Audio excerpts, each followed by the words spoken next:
Agora sim, né? Não saia a internet, não saia. Não saia, Google Meet, porque senão eu lhe mudo.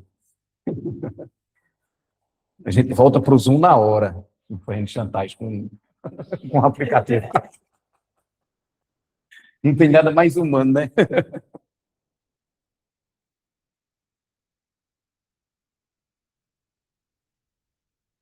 Então, mais uma vez, bom dia, certo? Espero que vocês estejam bem.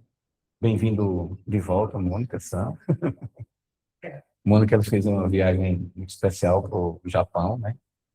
E eu estava dizendo ainda há pouco assim, porque eu morri de inveja. Como eu sou um monge fraco, eu morri de inveja.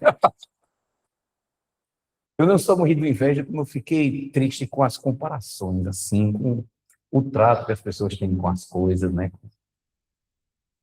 Mas eu pensei bastante em você, viu? Foi? Ele estava compartilhando tudo. Isso mesmo, isso mesmo. Não tinha fuso horário, né? Não tinha fuso horário, isso mesmo. Você virou, na minha comigo, um monte de amor. Comprar um evento, eu preciso ir na loja para comprar mesmo, você precisa comprar o seu corpo. Tá vendo? Um monte da América.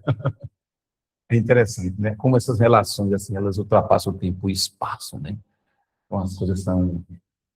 Aquilo que a gente estava falando ontem, de manhã, ou de tarde, né? Tarde para de noite nos azinhos, essa coisa que é tão interessante, né? Uma oportunidade rara, né? Mônica visitou tempos de mais de 2000 anos. Budistas, né? Zen, shintoístas, né? Coisa magnífica. E eu não tinha essa percepção antes. Foi depois do que eu falei do grupo, no ano passado, foi que eu falei, não, então agora eu vou olhar diferente, foi diferente. Eu já tinha conhecido o homem antigo, mas não. Não, eu não tinha, Não tem essas... não tinha essa ligação, assim, eu já tinha batido, não foi desse jeito, foi diferente. Interessante. Isso tem a ver com o nosso, não só com a aula de hoje, isso tem a ver com o nosso objetivo no grupo de estudo, sabe? O nosso grupo de estudo, alguém poderia pensar, oh, monge, mas por que você não bota 10 capítulos em uma aula? Primeiro que eu não vou conseguir. Segundo, o objetivo aqui é menos pressa, mais presença e aprofundar um pouquinho as discussões, né? Aprofundar o ensinamento. Então, você pode pensar também, não, é muito tempo, monge, é quase um ano estudando esse negócio. Em julho, acho que vai parar em julho, né? Nosso recesso escolar. Então, em julho vai ter uma pausa, eu depois vou dizer qual é, mas o objetivo desse grupo de estudo, assim como foi do ano passado, mas esse ano ainda mais, é fazer com que aquilo que a gente está estudando se propague, sabe, no nosso interior. Ressoa. Né? Fazer com que isso ressoa dentro da gente. E é preciso esse tempo, né? Essa maturação dentro da gente, que o ensinamento vai fazendo o efeito, que a gente vai vivendo e que a gente vai fazendo, sentindo o efeito do ensinamento na vida da gente. E quando você coloca, por exemplo, que o ano passado eu tive um grupo de estudo e o grupo de estudo lhe tocou dentro de uma determinada perspectiva, esse é o objetivo, né? Do mesmo jeito que o retiro também tocou algumas pessoas, esse é o objetivo da existência da Casa Templo, né? Então, não vamos ter pressa, né? Vamos fazer conforme a gente pode fazer isso, né? E sempre pensando, de que maneira esses ensinamentos estão mexendo aqui comigo, né? E para a gente poder perceber isso, é muito importante que a gente tenha o que o livro coloca aí no texto 11, que é a atenção correta. Tão lindo. Eu acho que a aula de hoje ela precisa assim, de uma concentração diferente. Menos razão, mais atenção, com uma emoção também sendo uma emoção equilibrada, né? Porque tem muitas partes importantes que nos fazem refletir sobre o jeito que a gente vive, né? E o texto começa na página 76, Thich Nhat Hanh dizendo assim, atenção correta. A atenção correta está no âmago dos ensinamentos de Buda. Tradicionalmente, é a sétima no caminho das 8 práticas corretas, mas está sendo aqui apresentada como a terceira, para poder enfatizar sua grande importância. Quando a atenção está correta, quando a atenção correta está presente, as 4 nobres verdades e os outros 7 elementos do nobre caminho óptico também estão presentes. De novo. Quando a atenção correta está presente, as 4 nobres verdades e os outros 7 elementos do nobre caminho óptico também estão presentes. Quando estamos plenamente atentos, nosso pensamento é o pensamento correto. A nossa fala é a fala correta. E assim por diante. A atenção correta é a energia que nos traz de volta ao momento presente.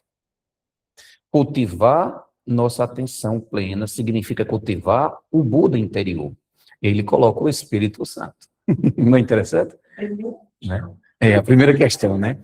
Thich Nhat Hanh, ele tem no livro Viver Buda, Viver Cristo, ele tem uma parte lá que ele conta, eu estava até com o Jocai ontem comentando sobre isso, e tem uma parte que ele fala que ele foi comungar, receber a hóstia, né? E algumas pessoas perguntam, como você é um monge budista? Ele disse, eu vou comunhar com aqueles que estão comigo. Já não diferenciação, né? A não diferenciação. Ontem eu falei aqui também nos Asang Iniciantes sobre a sabedoria completa, a sabedoria perfeita, né? Dê a ela o nome que você quiser. Dê a ela o nome que você quiser. Mas esse sentimento de comunhão, isso é muito, muito interessante. E a gente começa a ter sentimento de comunhão, cultivar o nosso Buda interior, cultivar o Espírito Santo, essa coisa sagrada, quando a gente está atento. Né? A monja diz muito assim, Deus não pode ser um conceito. Isso tem que ser uma vivência. Tem que ser uma vivência. Né? Então, assim, na atenção correta, os ensinamentos estão presentes. Ele coloca aqui, a atenção correta significa dizer estar atento nas 4 nobres verdades. Ou seja, quando a gente tem a atenção correta, nós estamos com os ensinamentos presentes. Os ensinamentos estão presentes ali. E nós mesmos também estamos presentes. Né? Então, com essa tal de atenção correta, e a parte mais importante, eu estou vivo. Colocação desse espírito sobre a Sim. Sim, sim. Que a parte dela é de caminho azul. Uhum. Eu entendi quando ele bota Espírito Santo como uma Sim, isso. Uhum. Ele fez um sobre tudo que eu relaciono sobre a espiritualidade humana. Sim. De certa forma, converge para o mesmo ponto de energia Uhum. Sim, sim. E esse é o foco.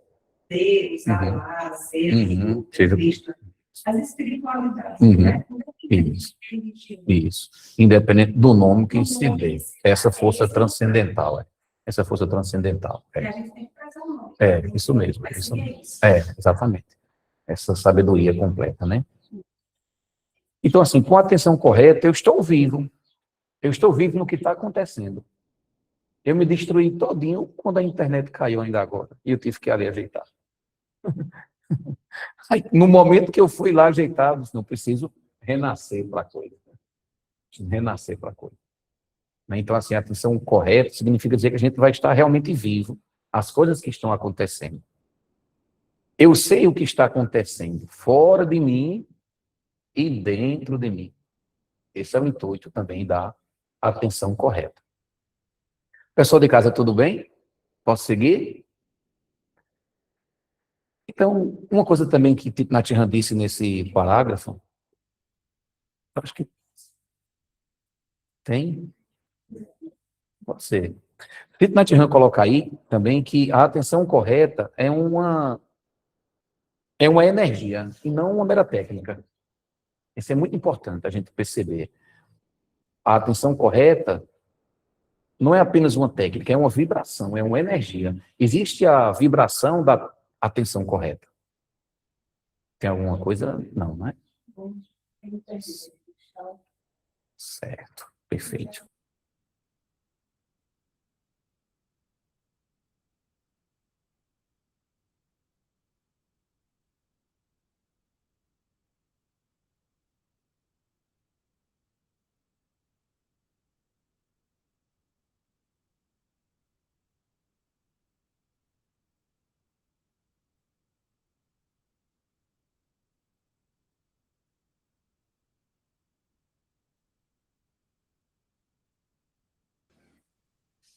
Tô caindo demais, né, pessoal?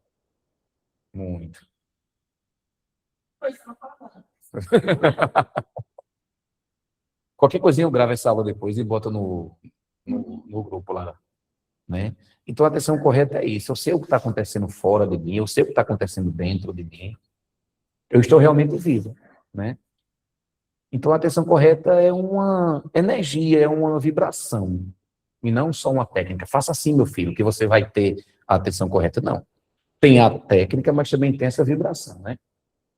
Tem um ensinamento budista, que ele até cita no livro aí, em outro par, que é o Abhidharma. Abhidharma é tido como a psicologia budista. Nesses textos do Abhidharma, ou a psicologia budista, se diz assim, que nós estamos sempre prestando atenção em alguma coisa. Estamos sempre prestando atenção em alguma coisa. E essa atenção pode ser adequada e pode ser inadequada.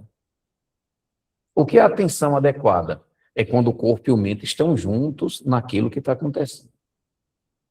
A atenção adequada significa dizer que nós estamos realmente presentes. O que é que está acontecendo agora? Eu estou inteiro na experiência. E a atenção inadequada é quando a gente está longe do aqui e do agora. Alguns cientistas dizem que a nossa vida é marcada por um grande período de ausência. Até 70% dos nossos pensamentos podem estar voltados para o passado, para o futuro. E só em torno de 30% dos pensamentos estão aqui e agora. Então, a nossa vida é marcada por uma ausência. O que é que o Zen principalmente traz? O Zen diz assim, retorne, meu filho, para a sua vida, desperte, acorde, não viva como um defunto, tipo um sonâmbulo. O sonâmbulo faz isso, né? Ele está dormindo, mas jura que ele não sabe nem que está fazendo aquilo que está fazendo. Né? Então, isso é a atenção. Ela pode ser adequada ou inadequada. Lá no segundo parágrafo, na nona linha, da página 76 ainda, segundo parágrafo, da página 76, na nona linha, ele complementa assim, dizendo: com a atenção correta, aceitamos tudo sem julgar ou reagir. Somos inclusivos e amorosos. A prática é encontrar formas de manter a atenção apropriada ao longo do dia. A nossa missão enquanto um praticante é corpo e mente juntos, estar vivo no que está acontecendo. Independente do que quer que seja que esteja acontecendo. A gente não luta contra. Se a gente puder fazer alguma coisa para ajeitar uma situação, a gente age. Mas a gente não luta contra, a gente vivencia aquilo. O que é que Thich Nhat Hanh fazia, por exemplo, nos templos dele? Estava tendo algumas atividades, ele colocava alguém para bater o sino a cada 30 minutos. Porque quando eles estavam lá fazendo a atividade deles, a cada 30 minutos o sino batia, quem estava voando, voltava. Né? Então, a atenção plena, a atenção correta é esse voltar para o aqui e para o agora, retornar para o momento presente. Eu acredito que tenha uma pessoa querendo falar. Ana? Bom dia, Monge. Sim, Bom dia.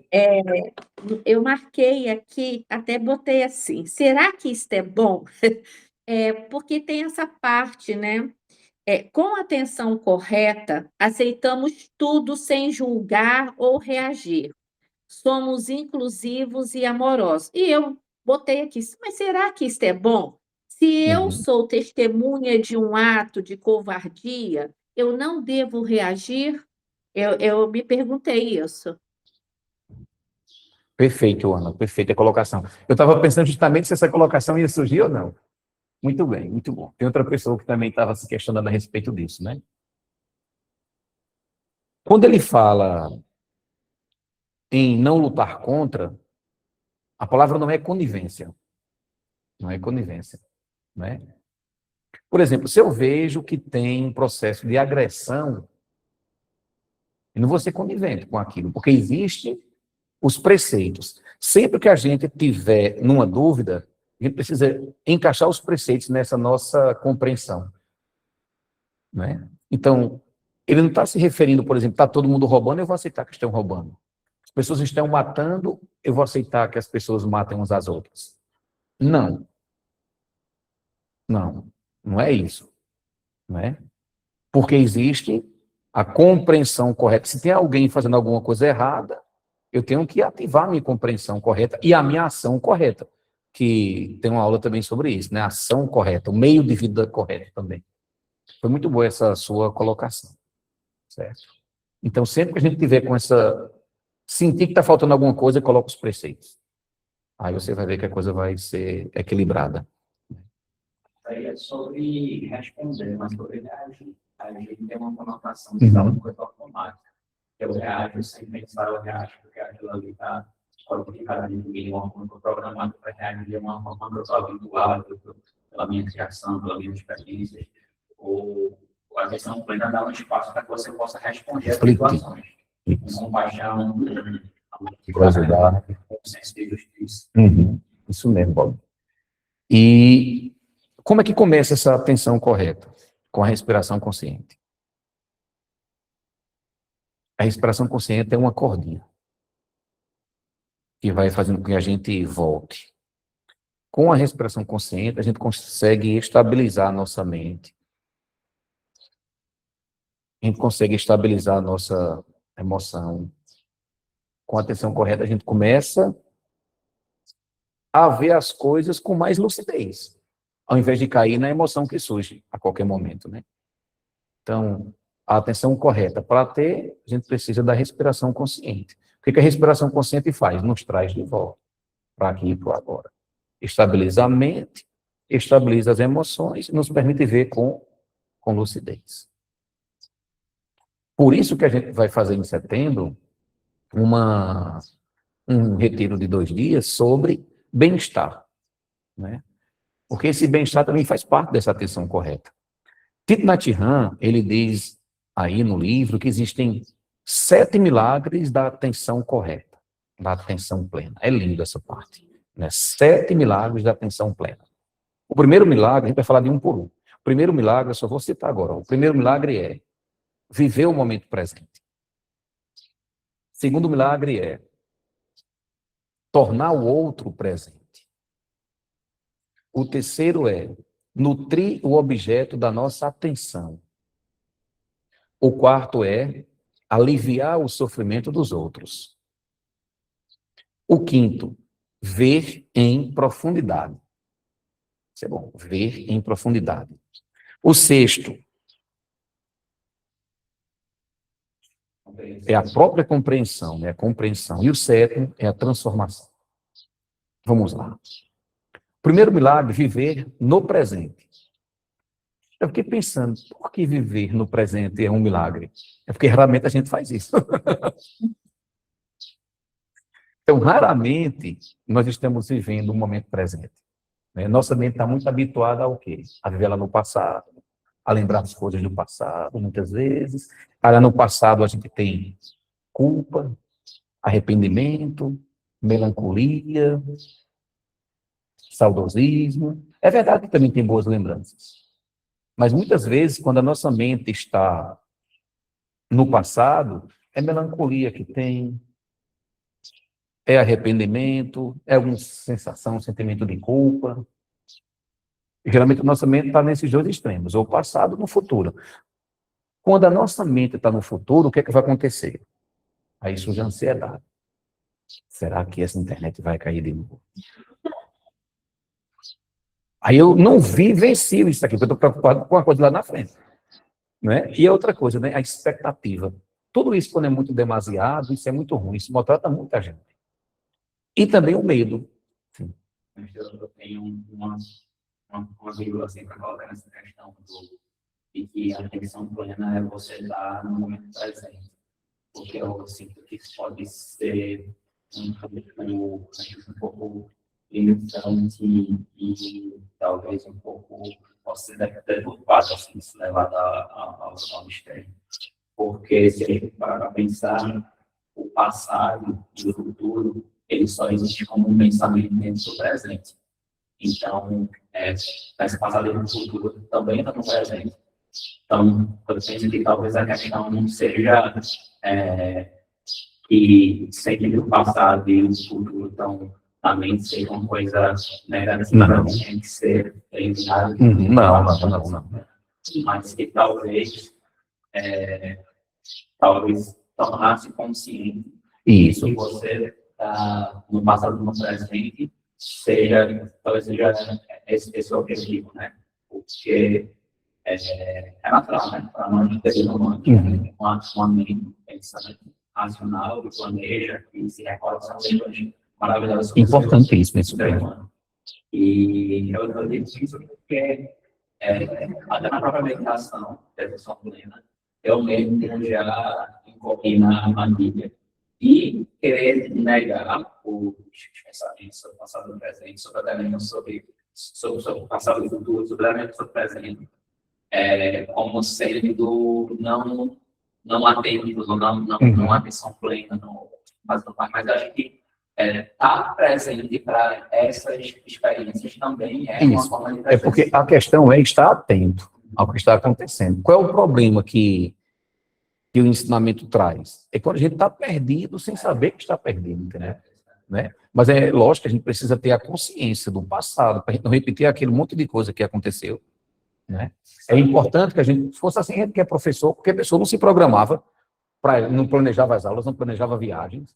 Né? É saber como a nossa mente está atuando. Isso que é importante, esse equilíbrio.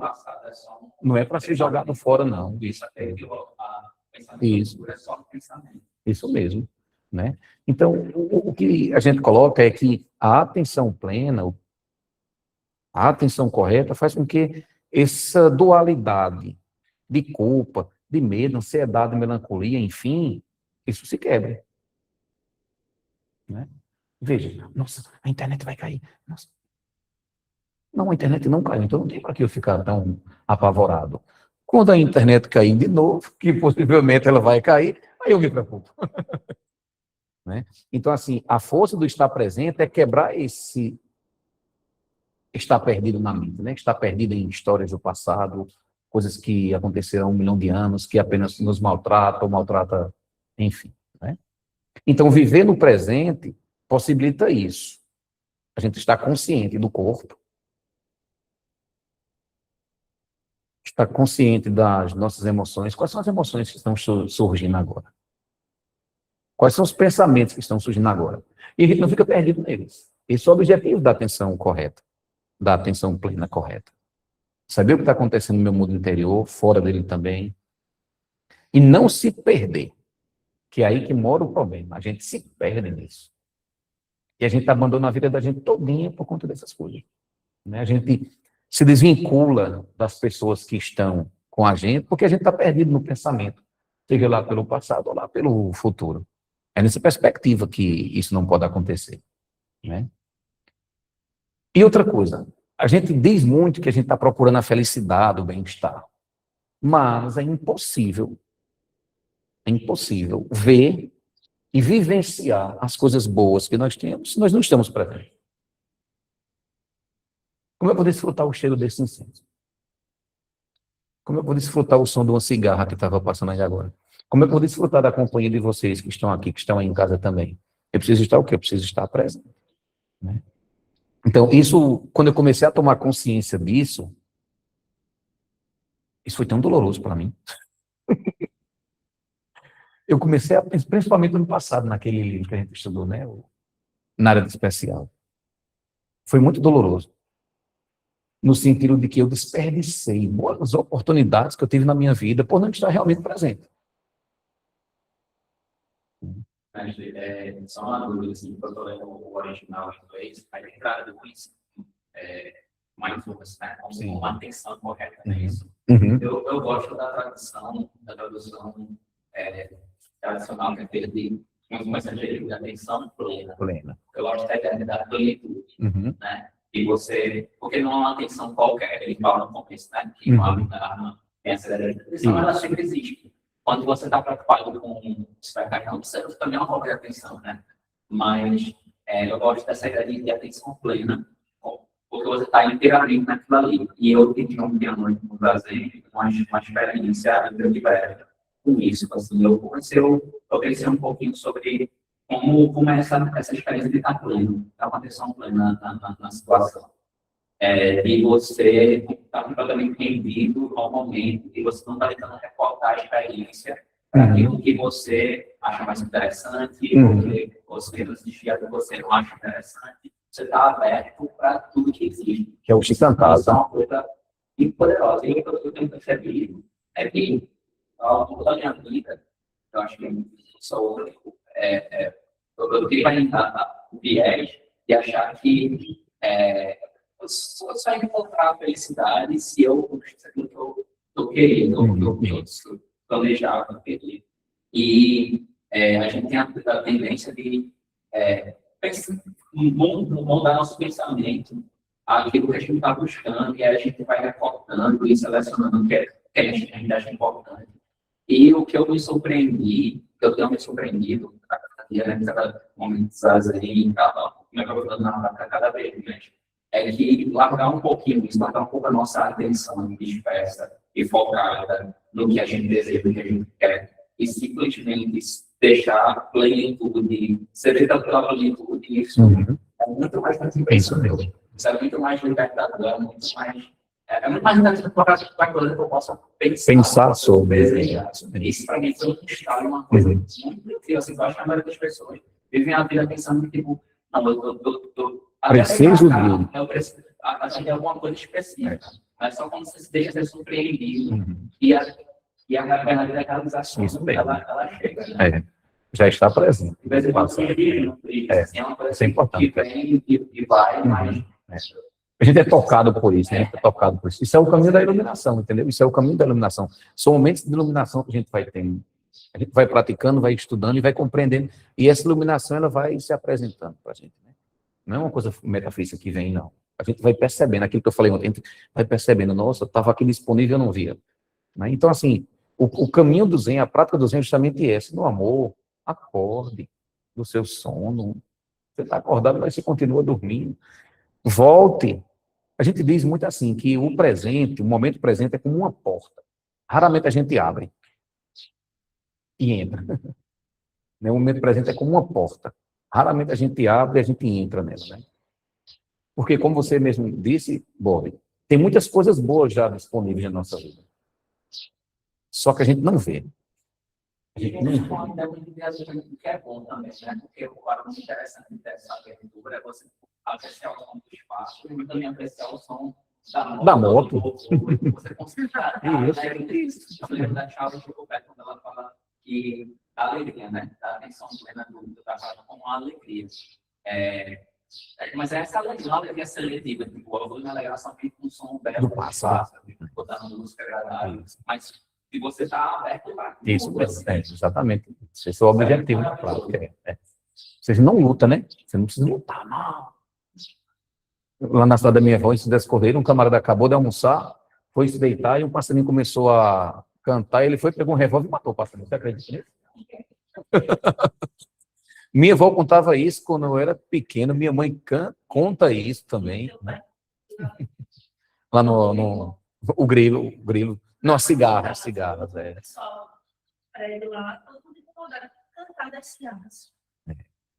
Vendo uma possibilidade de... Sim, o pessoal de casa está tudo bem? Alguém tem alguma colocação? Então vamos lá. Assim. Então tem que pegar o microfonezinho lá. Está na cadeira, eu acho. Então, assim, a gente vai pegar outro microfone aqui. Pega lá. Está aí na cadeira. Tá não? Então tá dentro do altar. Aqui embaixo, Virginia. Aí dentro, sim. Acho que pode ser que esteja aí. Esse... Deixa eu ver se é. Isso mesmo. Então, assim, a gente tende muito a...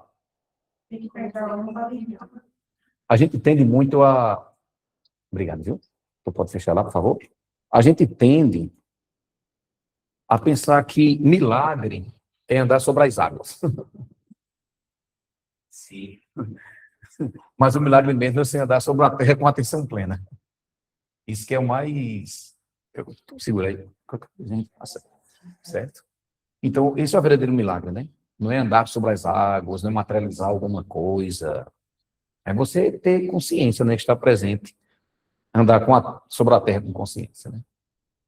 Estar presente realmente. Aí ele fala agora do segundo milagre. O segundo milagre é tornar o outro presente. Ele explica isso contando um conto vietnamita, que é lindo esse conto. Está na página 77, segundo parágrafo. Ele diz: o céu, a flor, nosso filho. No épico poema vietnamita, o conto de que eu volto ao apartamento de Qui Trong, o amado dela, e o encontra em sua escrivaninha, adormecido, com a cabeça deitada sobre uma pilha de livros. Qui Trong escuta o som das passadas de que eu, ainda grogue de sono, pergunta: você está realmente aí ou eu estou sonhando? Ela responde: nós temos agora a oportunidade de vermos um ao outro com clareza. Mas se nós não vivermos profundamente este momento, será como um sonho. Perfeito demais, né? Eu vou ler de novo essa última parte. Ela diz: nós temos agora a oportunidade de vermos um ao outro com clareza. Mas se nós não vivermos profundamente este momento, será como um sonho. Você e a pessoa amada estão aqui juntos. Vocês têm a oportunidade de ver profundamente um ao outro. Mas se não estiverem totalmente presentes, tudo será como um sonho.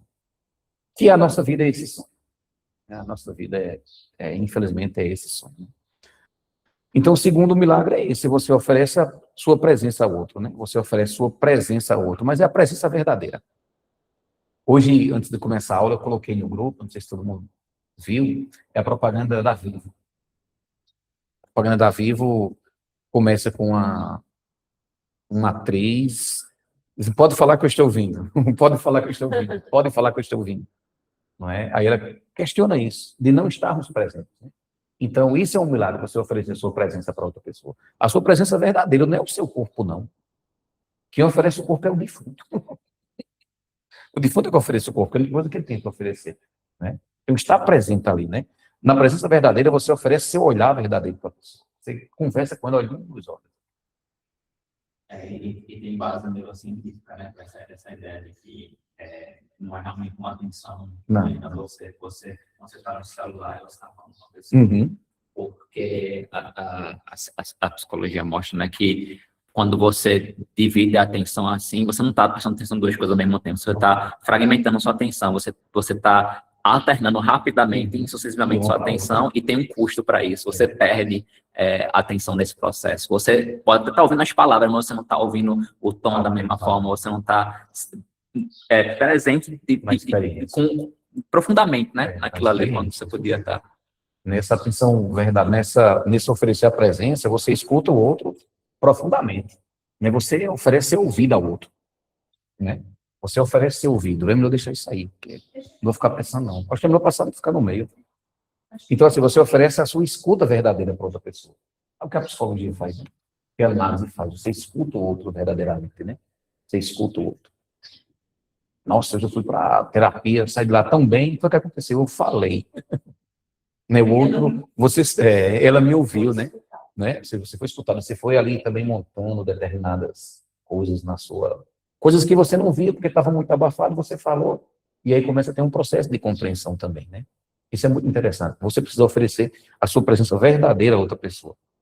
Estou aqui sem distração para você. Estou sem distração. E a gente percebe mesmo que as pessoas estão perdendo essa capacidade de parar para escutar. Você fala, e foi o que eu disse. Foi o que eu disse que eu não prestei atenção. A escola está contaminada disso. Porque eles só chegam e despejam você um monte de coisa. Né? Despeja, aí se você nem escuta. Não. Nem escuta. E para fazer a pessoa que tem essa autoridade de dizer essa coisa vai funcionar ou não. Ou por você. Isso mesmo. Isso mesmo. É interessante isso, né? Como está sendo, a gente está perdendo essa capacidade, né, de ouvir o outro. E ele até fala, na aula da semana que vem, ele vai falar de fala correta. Ele vai dizer que uma das ferramentas para ter a fala correta é até a escuta. Precisa escutar, né? Silenciar também, né? Então, assim, você oferecer a sua presença ao outro, é você dizer, estou aqui com você, para você. A gente vai construir esse momento aqui. A gente vai vivenciar esse momento. Conceito de, não sei quem é o autor, mas fala sobre perda ambígua, que é a ideia de, por exemplo, um paciente de Alzheimer, ele está fisicamente ali presente, mas psicologicamente não está mais ali. Então, você tem o corpo daquela pessoa ali, você lamenta a perda, ela não está realmente presente ali. Ou então, uma pessoa desaparecida, o corpo dela não está ali, mas psicologicamente ela está presente. Então, tem essa ambiguidade na perda, que torna a coisa mais grave. Então, quando a pessoa está no celular, você experimenta isso também. Você comunica para a pessoa, ainda por cima, a ideia de tipo, que você não é tão importante assim. Né? Você não é tão importante quanto essa tela aqui, e você pega alguma coisa, mas não está naquela ambiguidade. Sabe o que me assusta mais um pouco dessa sua fala? É a banalidade desse ato que estamos permitindo. Isso me assusta. Porque antes era incômodo você falar com alguém e ela está no celular. Naturalizou agora. Com certeza eu ficava, deixa eu falar, prestar atenção. Como esse ato chegou tão comum, parece que agora você já não sente o desconforto. E se você chamar a atenção, parece que é você que está se tornando a pessoa não grata. Mostrando que aqui tem essa frase. Banalizou, né? Exato. Normalizou. Realmente, eu percebo. Sim, vai no restaurante, né, assim, e ver famílias ou casais. Cada um. Que nós, tá cada um numa expressão lá, eu fiquei, meu Deus, eu tô. Incrível. Que mundo tanto assim, né? E às vezes eu tô lá, às vezes eu com meu esposo, ele rindo. Falando besteira. E aí eu olho só e todo mundo. E no momento, as pessoas, essa atenção plena, você está de tal forma na sociedade, que a gente foi a um show, assistir a um show. As pessoas estão vivendo para um futuro que vai gostar. Vendo pela lente do celular. O que está sendo aqui, a pessoa real, a ligação também. Mas é mais importante eu estar captando do que eu vou dizer, do que eu vou colocar, que eu vou mostrar com que esse momento no que está. E aí você se sente estranho quando você não faz isso. Não está nisso, como é que olha. Tem uma força ali, né?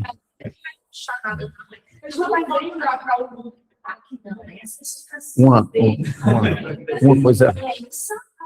O objetivo desse milagre, do segundo milagre, é você oferecer sua presença para o outro, né? Fazer com que a outra pessoa se sinta viva. Agora, a gente também tem que ter cuidado para não ser radical. Isso. Tem que ser muito cuidado para não ser radical, né? E nem falar, a fala onde vem. Não, estou bem. A gente discutiu isso numa aula, eu acho que foi até Ana que colocou. A gente vai num show, e Carla está retomando esse tema, vai num show e a gente quer filmar o show inteiro, né? Mas isso, pessoal, não é só o que a gente faz, é por que a gente faz, como a gente faz. Então, a gente tem que ter muito equilíbrio nessa coisa, né? Vou dar um exemplo. Aqui no Zazen, o pessoal pede, principalmente o Matheus, que posta as coisas aqui. Monge, tira uma foto, filma alguma coisa, faça alguma coisa quando ele não vem. Então, assim, existe uma necessidade também, mas a questão é como é que a gente vai fazer isso. É como a gente vai fazer isso. É equilibrar. Isso. É como a gente faz, né? O que está acontecendo é que, principalmente os mais jovens, estão desvinculados do momento presente, estão desvinculados, né? Então, esse é o segundo, oferecer a sua presença, a presença verdadeira. Infelizmente, estamos perdendo isso. Tem alguma coisa ali? Não, eu acho que é a legenda. Sim, Ana. Oi, Monge, oi, colegas. concordo com tudo que vocês falaram, mas tem um lado, né, que a gente vê bastante, que é para que os outros saibam que você foi. A questão da performance. Eu acho que é muito performático, entendeu? As pessoas perdem o presente e filmam shows, né? Se filmam nos shows, e às vezes olha a pessoa filmando e de costa para o show, né? Porque querem mostrar que eu estive aqui, mas na verdade ela não esteve lá, né? Ela só a questão, eu estive de corpo, mas não estive de mente, né? Sabe? Se você perguntar qual foi a terceira música, o que aconteceu, muita gente nem sabe, né? Porque fica com o celular para lá e para cá. Eu acho que o celular hoje em dia é o grande sequestrador de almas e mentes, sabe? Perfeito, perfeito. Obrigado, Ana, pela colocação. E isso afeta todo mundo, né? Todas as idades, mas imagina então o impacto dos jovens que estão crescendo nesse ambiente. Como eles não se tornam pessoas que vivem em função, os adolescentes em particular, né? Que passam pela puberdade, chamar época do smartphone. Pessoas que tipo, têm essa necessidade de performar, também pertencer, e aí viram pessoas extremamente ansiosas que não se conectam com aquela jovem que quer. E aí tem um negócio que eu vi que tem na internet agora, uma moda, de você tendo um ponto de aula. Você já ouviu falar nisso? Não. Você, Com esse nome, não. Explica pra É isso. As minhas crianças aqui já estão livres disso, porque já disseram que já não é mais regras, mas tem uns pequenos. Não sei, isso vem de um game. É uma forma de verificar a vida. Significa ganhar ponto. Você faz uma coisa que, tipo, você pagou um show e tal, aí você ganhou um ponto de aula. Isso. Você professor, Tem um tempinho. ela filmou, aí você perde o ponto dessa. E a sua vida vai sendo valorizada. De acordo com... Agora, tem outra coisa que tem acontecido, né? Quem vai ver jovem, acho isso também. Tem uma coisa que é assim, essa geração mais nova, dos 20 para trás, alguns fazem duas coisinhas. Cria um PVD, que é um Instagram privado. PVD. Pode ver que... Eu tive um choque, foi? PVD. Tem. Todos têm. É o Instagram privado. Instagram privado. É assim. Eu tenho um Instagram público. Que é basicamente para mim, para meus amigos, de forma geral, onde eu dificilmente posto alguma coisa. E eu tenho o meu privado, que é só para os meus amigos verdadeiros. E eu estava conversando com minha filha, ela falou justamente isso. Sim, nós temos o PVD. E ela me explicou qual é o objetivo disso. Por quê? Que é uma forma também de proteção de alguns jovens. Muitos jovens não estão postando mais nada por conta de certas coisas que têm acontecido. Em alguns países, o que tem acontecido é que vários jovens, eles estão... Às vezes eles fazem da conta, mas não usam. Se usa, é mais como um movimento assim, de curiar, vamos dizer assim, do que só de se expor. Do que só de se expor. Né? Então, eu acredito ser um processo de equilíbrio que a sociedade a gente também está passando. Né? Isso mesmo. É doentio, né? É porque é doentio. Esse equilíbrio me assusta, porque depois que eu pratico, que eu estou lendo, isso vai mexendo, não é? Todo dia um pouquinho. Todo dia você questiona. E eu queria responder uma enquete. Que vem assim, concordo totalmente. Discordo totalmente. E eu tinha muito isso, daquilo que eu acreditava de sempre estar marcando. Isso é. Gente, eu descobri que o mais interessante é que eu já não marco nem tenho condições pela clareza de tudo é sempre possível entrega aqui. Concordo um pouco. Discordo um pouco. Nem totalmente, nem plenamente, nem só um discordo. Isso. É um pouco e um pouco, porque tem tantas possibilidades para além daquilo. Aí eu fiquei me sentindo assim, não sei, vai ser assim. A compreensão fechada de quem faz essas enquetes, né? Muito fechada. Ele quer aquela resposta do total e eu disse, não é assim. Os extremos, Então, esse portal negro não dava.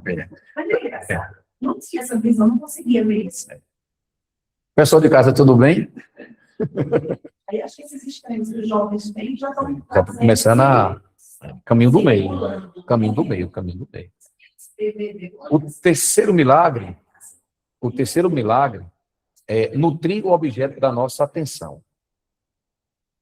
Na página 77, no terceiro parágrafo, Thich Nhat Hanh diz: o terceiro milagre é nutrir o objeto da nossa atenção. Ele diz: quando foi a última vez que você olhou nos olhos do seu amado, da sua amada, e perguntou a ele ou a ela: quem é você, querido? E não se satisfaça com a resposta superficial. Pergunte de novo: quem é você que tomou para si o meu sofrimento como fosse o seu sofrimento? Tomou para si a minha felicidade como se fosse a sua felicidade. A minha vida e a minha morte como se fossem a sua vida e a sua morte. Não é lindo? Mas, meu amor, por que você não é uma gota de orvalho, uma borboleta ou um pássaro? Pergunto com todo o seu ser. Se você não der a devida atenção à pessoa que você ama, isso é uma espécie de destruição. Se, quando estiverem juntos no carro, vocês estiverem perdidos em pensamentos, um supondo que já sabe tudo sobre o outro, esse relacionamento vai morrendo aos poucos. Isso é muito forte, isso é sensacional. E ele continua, ele diz assim: mas você pode regar de forma atenta e consciente a flor que está murchando. Eu sei que você está aqui do meu lado, e isso me deixa feliz. Com plena atenção, você será capaz de descobrir muitas coisas novas e maravilhosas. As alegrias, os talentos ocultos, as mais profundas aspirações da pessoa amada. Se não praticar a atenção apropriada, como você pode dizer que ama aquela pessoa? Não é lindo, não é? É. Isso. Pessoal, vamos fechar tudo aqui, vamos embora, porque já... Quando eu disse que Thich Nhat Hanh bate com mãos de louva, com mãos leves, é sobre isso, entendeu? É muito interessante isso. É lindo demais, lindo demais. Ou seja, a gente oferece a nossa atenção ao outro, a gente nutre a presença do outro. A gente alimenta o outro com a nossa presença. Tem um texto, eu não me lembro exatamente qual é, que Thich Nhat Hanh diz assim, que é muito importante a gente oferecer a nossa estabilidade. É importante oferecer a nossa presença, a nossa atenção plena com estabilidade. Estou aqui com você para a gente vivenciar esses momentos que são dolorosos.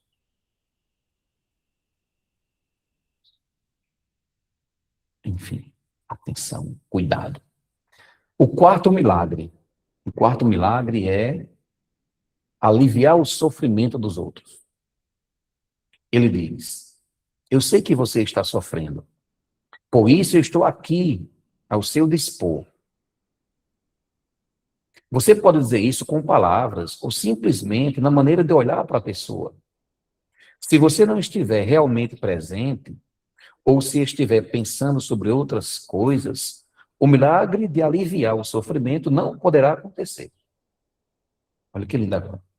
Quando em momentos difíceis você tem um amigo que pode estar realmente presente com você, você sabe que você está sendo abençoado. Amar significa nutrir o outro com a devida atenção. Quando a prática a atenção correta, você e a outra pessoa tornam-se presentes ao mesmo tempo. Querido, eu sei que você está aqui. Sua presença é valiosa para mim. Se não souber expressar isso, quando estiverem jovens, quando ele falecer ou sofrer um acidente, você só vai chorar. Porque antes do acidente acontecer, vocês não souberam viver realmente felizes e juntos. Esse é o tema de É de uma sensibilidade que é uma coisa, isso é inacreditável. Então, por isso que a gente diz muito assim no budismo, que esse senso de separatividade é uma grande ilusão, entendeu? É uma grande ilusão. Quando a gente olha para as pessoas, para as nossas relações, para o planeta, com essa visão que Thich Nhat Hanh está apresentando aqui para a gente, é outra coisa. A nossa vida é outra coisa, é completamente diferente.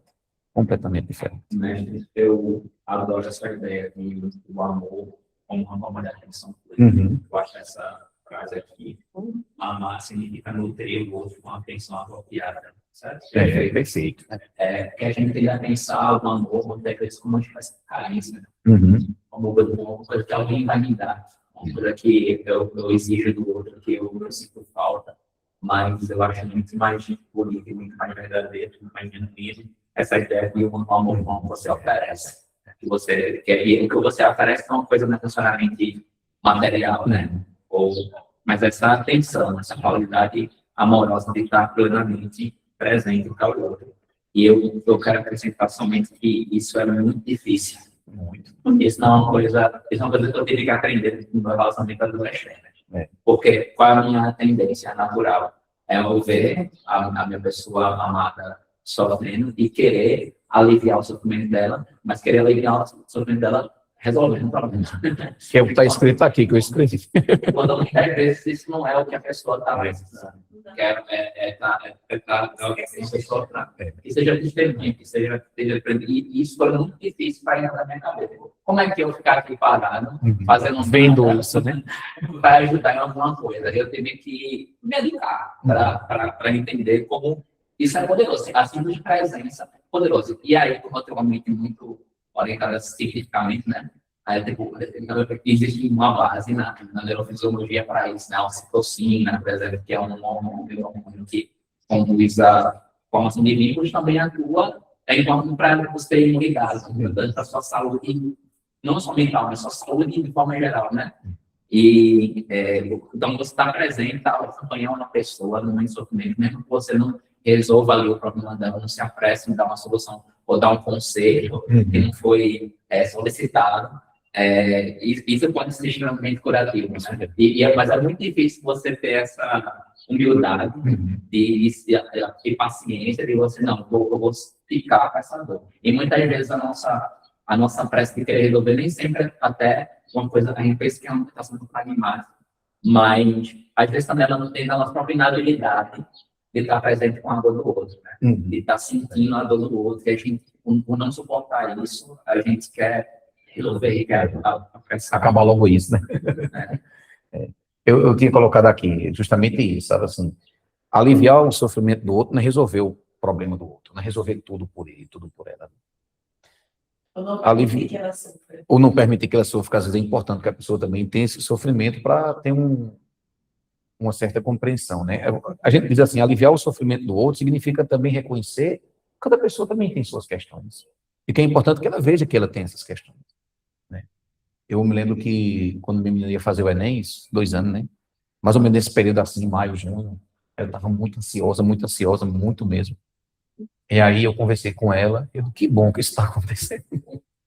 Para você ver que você tem essa característica, né? Essa situação, essa característica aqui, né? Então, a gente nunca pode abafar o que o outro sente, sabe? Então, quando Nhat Hanh fala de oferecer sua presença, nutrir a sua presença para o outro, aliviar o sofrimento do outro, não é fazer com que você resolva tudo da vida dela, não. Mas é reconhecer que você tem essas questões. Você tem isso. Que bom que você tem isso. Que bom que você identificou que você tem isso. E eu estou aqui com você. Conte comigo. Eu me lembro que a gente foi comprar umas coisas para ajeitar aqui, que foi mais ou menos no período que a gente estava ajeitando aqui.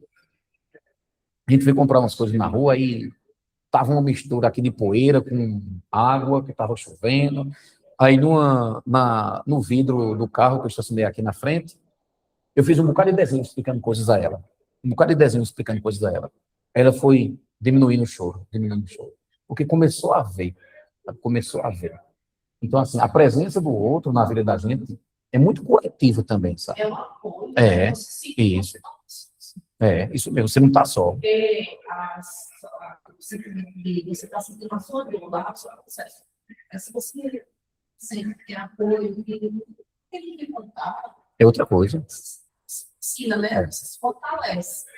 Até o ponto que você chega no meu E a medicina que ele coloca da palavra amor. Uhum. Que amor é dizer. Uhum. É dizer eu te amo. É, verdade. É, isso mesmo. É. Que amor é dizer. E às vezes, ali tem uma essência de amor que está. Presença. Você tá, às vezes você chega, uma pessoa está, sei lá, tá cansada, aí você chega e dá um copo com água. Uhum. Isso é uma atenção plena. Você viu que ela chegou, que ela dá só. Isso é uma forma de amar, que a outra talvez entregue e da corrente, da demissão. Mas é sua atenção ao outro, como ele colocou isso, eu achei muito lindo.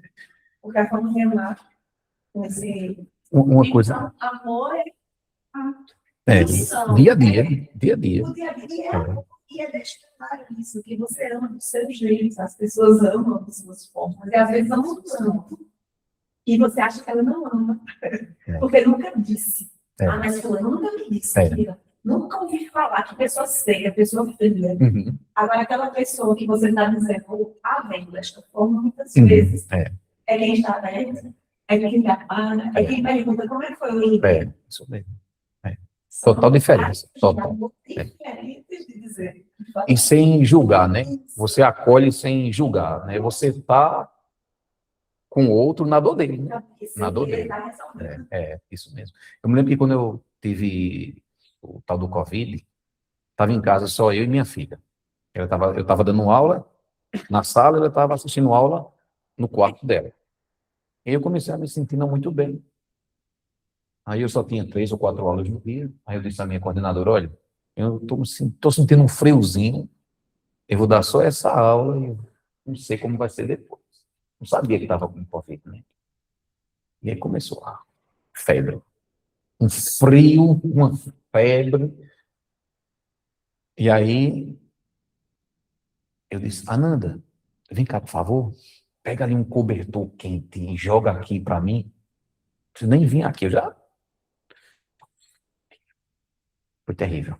O frio, a febre, o calor. Sem saber o que vai acontecer depois, né? Aí, depois está sendo a fúria. Aí eu disse, nossa, graças a Deus. Chegou que vai pensar. Mas me deu um alívio quando ela estava presente, entendeu? Só porque estava presente, entendeu? É interessante isso, porque assim, quando a gente é acolhido, a dor perde intensidade. A dor perde intensidade. Quando a gente é acolhido, parece que aquela dor que estava ocupando um quarto todo, a rede toda, a mente da gente vai se acalmando, a dor vai perdendo intensidade, a gente começa a encontrar um espaço interior dentro da gente. Por conta de quê? Porque tem a presença de uma pessoa, tem a presença de alguém. Eu vou dar um exemplo que aconteceu comigo. Uma vez eu fiquei com uma crise muito forte, lembra que passou uma semana no canal. Aí minha mãe estava viajando. Minha mãe estava viajando, só estava eu e meu pai em casa. Aí você sabe, né? Meu pai fazendo as coisas lá, resolvendo, e eu na cama dele, o João trabalhando, e eu na cama dele, morrendo de frio. Morrendo de fome, morrendo de fraqueza, ele não tinha condição de levantar. Aí a vizinha da frente chegou. Sim. Aí ele olhou para mim e disse, tu comeu alguma coisa? Eu disse, não, eu não comi nada não. Depois você vai melhor, eu vou resolver. Ela foi em casa, fez um caldo para mim. E era assim. Aí chegou. Vocês acreditam que quando eu tomei o caldo, eu melhorei no mesmo hora? Ela não estou levando mais. Isso mesmo. Ela teve a sensibilidade, o amor. Né? Aí ela foi lá e trouxe, ela disse, olha, eu trouxe para você. Aí eu fui lá e tomei, aí eu me senti totalmente melhor. É diferente, né? Mas quando cuidado, né? Cuidado. Assim, atenção. A vida se transforma em outra... São as mesmas pessoas, muitas vezes são os fatos iguais, mas quando a gente vai fazendo essa mudança de percepção, de ação, quando a gente vai ficando mais sutil, aí a coisa vai fluindo de um jeito que é muito diferente. Tem gente também que nem diz nada, nem fala nada. Mas tem uma... só por estar tem uma energia, uma vibração. Eu acho que alguém colocou alguma coisa ali no grupo. Pode. As 5 linguagens do amor.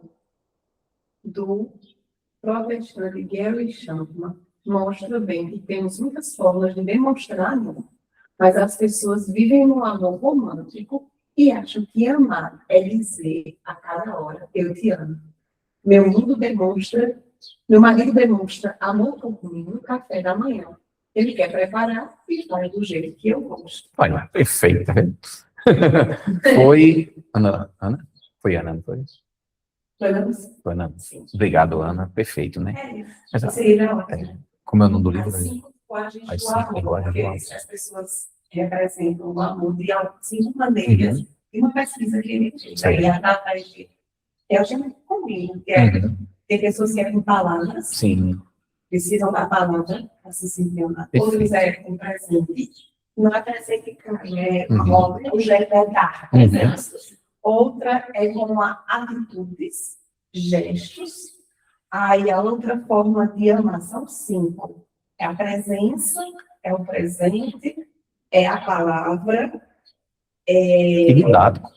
o toque e tem o outro, tem qualidade de tempo. O estar presente, a atenção. Que didático. São as didático. 5 formas que ele juntou em pesquisa. Uhum. E que Muito didático isso, é, viu? Muito didático. a gente chegou à conclusão que a gente tem escolhe uma dessas para Uhum. ser a sua linguagem. Uhum. E quando você descobre a linguagem do amor do outro, aí você percebe que não adianta chegar com um presenteário, que ele não se sente amado. Uhum. Agora, basta você dizer, aí a linguagem dele é da palavra. Aí você começa a mudar e você começa a ver, é bem interessante. Muito bom, muito didático, muito didático. Isso acontece. Então, assim, a presença, as relações têm esse poder, né, de coragem, de fazer surgir a compaixão, né? Inclusive, tem vários estudos que, inclusive, um estudo não bem famoso, né, de Harvard, mostrando como as relações são o fator mais importante na saúde, Uhum. saúde no final, na saúde mental, na saúde, para a longevidade, para todos os fatores todos os fatores de risco, saúde cardiovascular, tudo. Como a integração social da pessoa. Você contou a história da vizinha, eu lembrei disso. De como, não sei se nesse livro, ou no outro livro que eu li, como o isolamento ali é tão prejudicial quanto o cigarro. Não tem nenhuma coisa tão nociva para a saúde, mais do que bebida e cigarro e qualquer exercício físico. Você está isolado, você não tem o acolhimento de uma vizinha, de um vizinho, de um amigo. E no casamento também se manifesta alguns achados de mostrando como pessoas casadas, né, tendem a ter uma vida mais longeva e mais saúde, justamente por conta disso. Você acredita, né, desse fator de eliminação do estresse, redução do estresse, que é esse acolhimento, assim, na história que você contou. Fica bem claro, uma saúde pode melhorar, você sabe que você está Com a presença, parado com a presença. fisicamente, assim, não é só uma coisa do bem-estar emocional. Perfeito, Ana. Não, pegando o gancho aí do que Bob falou, é Bob, né? Isso. Isso. Eu não conheço pessoalmente, só de voz. Ao mesmo tempo, Bob, você tem uma sociedade que prega quase ao extremo o individualismo, o que me chama muita atenção, né? Concordo plenamente com você e concordo que esse paradoxo que nós vivemos, né? Olha, eu tenho que lidar com o outro, mas ao mesmo tempo eu tenho que ter um individualismo extremo, porque até falam, né? Eu já ouvi frases de terapeutas falando, o grande amor da sua vida tem que ser você. Gente, mas isso é uma coisa meio estranha, né? O grande amor da minha vida tem que ser eu. Quer dizer, eu anulo a presença do outro na minha vida quando eu falo isso, né? E aí, é isso, a meu ver, que gera esses transtornos mentais, entendeu? Sabe? Enorme, sabe? Muito grande, sabe? Olha, o nosso colega botou aqui, ser solteira é bom, gente. Sei não, eu já fui solteira, né? Eu conheço muita gente que é solteiro, mas vive buscando a sua alma gêmea. Acho que não é tão bom assim, não. Obrigado pelas colocações. É um bom tema, é um bom tema. Perfeito. Com a idade, né, teria ter indicadores de saúde maior, em média, lógicos, né, do que pessoas que não têm bastante tempo. Essas pessoas isoladas mais ainda, né?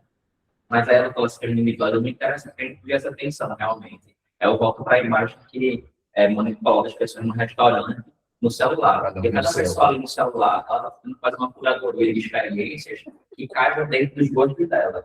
Ignorando o que cerca elas e talvez ela possa estar procurando uma coisa que está ali, que está do lado dela. Né? A maior parte dos alimentos hoje que são produzidos em restaurantes nem são comidos dentro do restaurante. São entregues, né? As pessoas comem sozinhas e a pessoa não tem esses encontros com o outro, que são durativos, né? E não precisa também ser esse grande encontro do amor e tal. Às vezes é um bom dia, é um sorriso, é uma fala que isso, e eles estão cada vez mais sendo podadas disso, né? Não tem mais ficam muito mais tempo em casa, ficam muito mais tempo quando estão fora de casa, estão com algo no celular, não prestam atenção no outro, e aí o quanto de ocitocina e de origem de serotonina, enfim, de sensação de bem-estar que essa pode estar gerando, de saúde, ela não está deixando de gerar. E se aprofundando nesse individualismo, buscando alguma coisa que ela acha que vai ser mais satisfatória para ela, mas no final das contas, se tornando mais isolado, mais triste, mais deprimido, mais infeliz, mais doente. Se for o caminho, procura uma coisa e vai para o outro totalmente diferente. Né? Aí ele encerra dizendo, no segundo parágrafo da página 78, ele diz assim, isso é lindo, quando alguém está prestes a morrer, se você se senta constantemente com ele de maneira segura, só isso pode ser suficiente para ajudá-lo a partir sossegado desta vida. Sua presença é como um mantra, um discurso sagrado, que tem um efeito transformador nessa pessoa. Quando seu corpo, fala e mente estão em perfeita unidade, esse mantra terá um efeito antes mesmo de você vir falar uma palavra. Isso é interessante, né? Quando as pessoas, principalmente aquelas que estão com alguma doença, essa doença vem se arrastando, que não tem cura, ou quando a pessoa está muito idosa. Eu me lembro que minha mãe ia lá para a casa do meu tio, da minha tia, e ficava lá com minha avó o tempo todo, conversando com ela. Ela fazia isso intuitivamente, conversando. Tinha hora que minha avó pedia para morrer, porque não aguentava a confusão mental, né, que tinha. Ela dizia, eu quero ir para a minha casa, sendo que eu já estava na casa dela. Eu quero isso, eu quero aquilo. Aí minha mãe, todo mundo fazia isso, né? Mas minha mãe, porque eu via, né? Chame minha mãe, essa é boa, essa não é boa. Então, assim, minha mãe conversava com ela, tenha calma, mãe. Tenha calma. E aí, falou do caldo, eu me lembrei, né? No final do ano passado, minha mãe disse, por favor, quando você for para a escola, passa aqui e me leve, que eu fiz um caldo e vou levar para sua avó tomar hoje.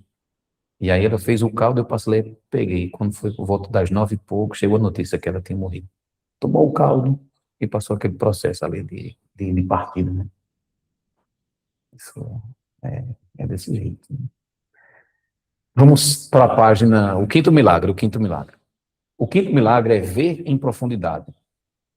Aí é que tá, né? Para você ver em profundidade, é preciso duas coisas. Você está calmo e concentrado. Se você está calmo e concentrado, é mais fácil você ver. Ver além das aparências, né? Ver além da impressão. Veja, eu tive a impressão que essa internet caiu umas 300 vezes hoje. Uma compreensão errada que eu tive, uma visão errada que eu tive. Ela caiu 2, 3 vezes. Né? Então, o quinto milagre é esse, é você ver em profundidade. E para ver em profundidade, tem que o quê? Tem que estar calmo e concentrado. Calmo e concentrado. Os seus apegos, né? Os seus vieses. Você pode enxergar de forma mais completa. Uhum. É porque, assim, com a atenção correta, a gente fica esperto. É a única forma que eu encontrei de dizer isso. Com a atenção correta, a gente fica esperto. A gente começa a fazer assim, ops, isso pode ser sofrimento. disfarçado de qualquer outra coisa. Ops. Tá aqui, minha mente está criando essa realidade desse jeito aqui. É isso mesmo que está acontecendo. É isso mesmo que está acontecendo. Ops. Se eu for por aqui, eu vou me enganchar todinho. Isso é atenção plena, né? Atenção correta que faz isso com a gente, né? E aqui tem uma coisa que eu preciso muito falar para vocês, e eu fiquei, na hora que eu estava montando essa aula, eu fiquei pensando, mas como é que eu vou dizer isso tudinho de uma maneira bem simples? Vamos lá, que é assim. A gente não consegue ver como as nossas ações vão se misturar com as outras coisas que estão por aí. A gente não consegue ver como é que vai se misturar. Para me dar um resultado. A gente não consegue ver. A gente não consegue ver a rede completa de causas e condições que a gente criou no passado, de repente até agora mesmo, como essas ações que eu tenho, ações do presente, ações do passado, vão se misturar com as ações de outras pessoas. A gente não consegue ver isso. Ou seja, quando a minha ação se manifestar, vai dar em quê? Tipo, quando uma notícia chegar, como é que alguém que vai receber aquela notícia vai estar, vai receber? Quando a minha ação se misturar com a ação de outras pessoas, no que é que vai dar? Não tem essa compreensão. Não tem essa visão. Muita dependência, né? A gente não tem. A gente não tem essa visão. Aí isso gera para a gente uma dúvida muito grande. Quando os fatos se misturarem, vão dar em quê? Só tem algumas coisas que a gente precisa entender. O que é que nos protege? É aqui que eu quero chegar. Deu para entender? Ou seja, a gente age, as outras pessoas também vão agindo, e a gente não tem noção, né? De quando essas ações se misturarem, o que é que vai acontecer? O que é que nos protege? Primeira coisa é o nosso equilíbrio. Nosso equilíbrio. Porque a notícia chega, o efeito de alguma coisa chega, e a gente está equilibrado para receber aquilo. E a nossa compreensão. A nossa compreensão. Tem uma frase que eu gosto muito, não sei de quem é essa frase, mas eu já ouvi algumas pessoas dizendo que faz total sentido o que é. O nosso passado está logo ali. Não lembra isso? O nosso passado está logo ali. O nosso passado está logo ali. E outra coisa que nos protege é a nossa intenção. Né? Ou seja, tem uma frase que é interessante a gente pensar também sobre ela, assim, sem querer também machuca, né? Não tem isso. Mas se a gente não tem a intenção de fazer mal, propositadamente fazer o mal, isso ameniza muita coisa, né? Então, o segredo é a gente estar bem. O segredo da vida é a gente estar bem, compreender corretamente e não ficar só reagindo aos fatos que aconteceram. Meu sogro fica brincando às vezes lá, eu acho ele é muito inteligente, né? Está sendo um homem muito sábio. Ele diz assim: não precisa viver desenterrando defunto. Às vezes está lá gente, todo mundo brincando, aí alguém quer soltar uma história antiga que não faz mais nenhum sentido. Não precisa viver desenterrando defunto. Que é um conhecimento meu que budista, porque a gente não precisa viver reagindo sempre ao passado. Se a gente viver só reagindo ao passado, as coisas não mudam, as coisas não andam, né? Porque eu estou olhando sempre para trás, só reagindo àquilo, né? Então, há uma sabedoria muito grande quando os budistas falam em viver o presente. Isso não quer dizer que a gente vai abandonar o passado, não vai planejar o futuro. Não, não é isso. E a gente precisa ter essa compreensão, né? Essa compreensão. E ter boas aspirações. Isso é muito importante, ter boas aspirações. Isso é uma coisa que a gente sempre tem que... Eu estava dizendo isso, não sei se foi no Zazen, enfim, nem me lembro mais onde é que eu estava falando isso. A gente precisa ter relações com as pessoas, com tudo que existe, diga-se passagem, para quando as pessoas nos verem, as pessoas sentirem alegria em nos ver. as pessoas sentirem bem-estar em você. Budisticamente falando, isso seria mais ou menos assim. É preciso criar com as pessoas uma relação de méritos. Isso é muito forte. As relações que a gente cria com as pessoas, as relações verdadeiras, elas ultrapassam tempo e espaço. Pode mudar de corpo, pode mudar, mas intuitivamente a gente se conhece. Você está entendendo? Intuitivamente a gente se conhece. Se conecta, se conhece, se conecta. Uhum. Mas você tá isso, essa pessoa É. tem alguma coisa diferente. É. A pessoa que conhece a vida Uhum, inteira. pronto. Já sentiu É. isso? Não é se conhecer, essa palavra não é se conhece racionalmente, mas intuitivamente. É. Às vezes o pessoal fala, É. conversar, ouvir sim. Porque isso, para quem realmente leva a prática a sério, isso cria o que a gente chama de protetores vivos na vida da gente. Protetores vivos. E você não precisa entender disso muito, não. Só precisa compreender isso um pouquinho. Protetores vivos. Protetores vivos. A gente, de repente, a vida da gente está meio bagunçada, a gente está meio deslocado da própria família, está deslocado de onde a gente vai. Aí, assim, do nada, aparecem pessoas que nos contextualizam, né? Que nos protegem, que fazem as coisas da gente acontecer, que facilitam a nossa prática, facilitam o nosso entendimento, né? Que nos dá a base. Isso, quem é praticante verdadeiro tem que perceber isso. A gente não está aqui só trabalhando uma prática só por essa vida, principalmente por essa, óbvio. Mas isso que a gente faz aqui, isso ressoa num tempo É a muito grande. compreensão correta do karma. Uhum, uhum. É. E aí tem... Você falando aí sobre essa questão das intenções, eu vi um insight aqui, que tem essa ditado, né? De boas intenções, de inferno está cheio. Uhum. Mas apenas fiquei pensando como tudo, ouvindo você, tudo que a gente tem as nossas intenções, né? Porque o resto a gente não tem controle. A gente pode ter alguma ideia, assim, e dar uma compreensão, mas a gente só tem a pureza das nossas intenções para isso. É isso. É Não é uma... Tem duas coisas que o budismo acha que coloca como sendo o nosso protetor. A moralidade, ou seja, a gente manter os nossos compromissos, e também a nossa intenção, né? São protetores que a gente tem. E agora ele vai falar sobre o sexto milagre, na página 79. No segundo parágrafo da página 79, Thich Nhat Hanh coloca o seguinte: o sexto milagre é a compreensão. Eu vou dar um corte aí para a gente poder ir logo na parte que interessa. Ele fala assim: quando estamos plenamente atentos, em contato profundo com o momento presente, nós podemos compreender e ouvir em profundidade.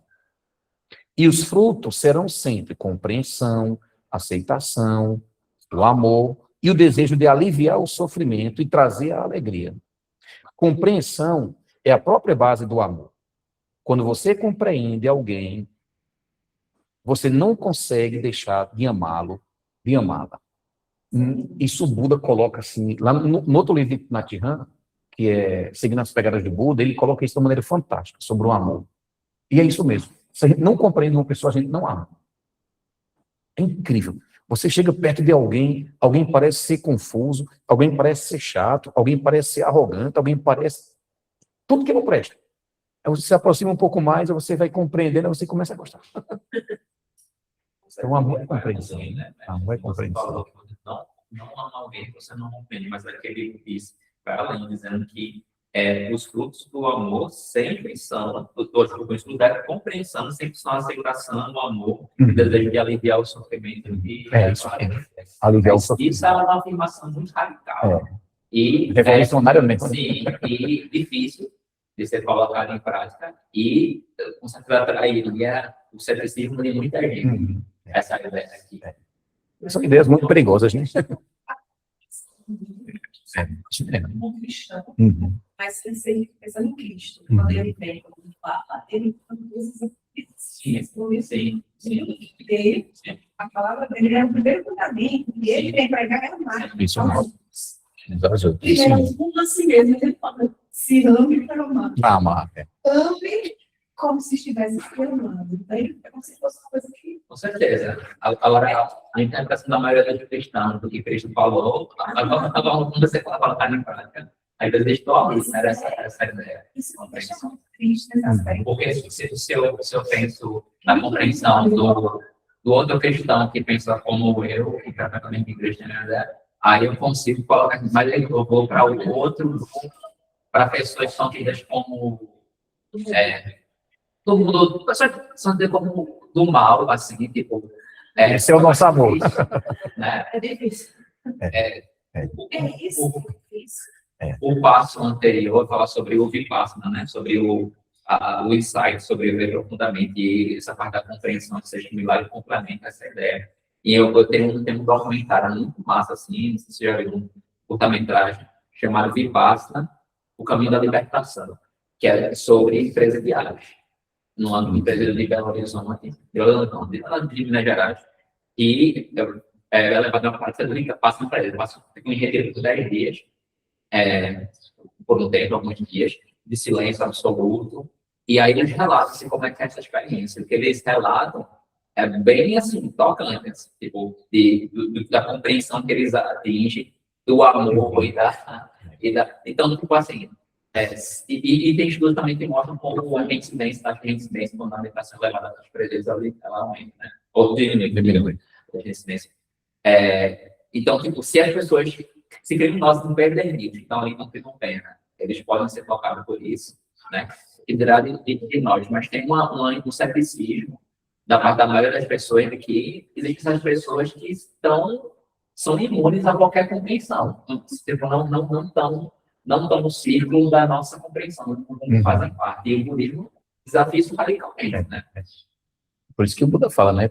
Não é nem que nós temos a natureza do Buda, nós somos essa natureza do Buda, a gente não precisa nem ir buscar, ela já tá disponível, né? Eu me lembro que uma vez a gente estava tendo uma aula de um curso de preceitos, e aí quem estava dando aula era sozinho, né? Arthur estava. E ele disse uma coisa tão interessante, disse assim: o budismo devolve para a gente a nossa dignidade. E é bem isso mesmo, né? O Buda devolve para a gente a nossa dignidade, né? Ou seja, essa iluminação, essa natureza iluminada, né?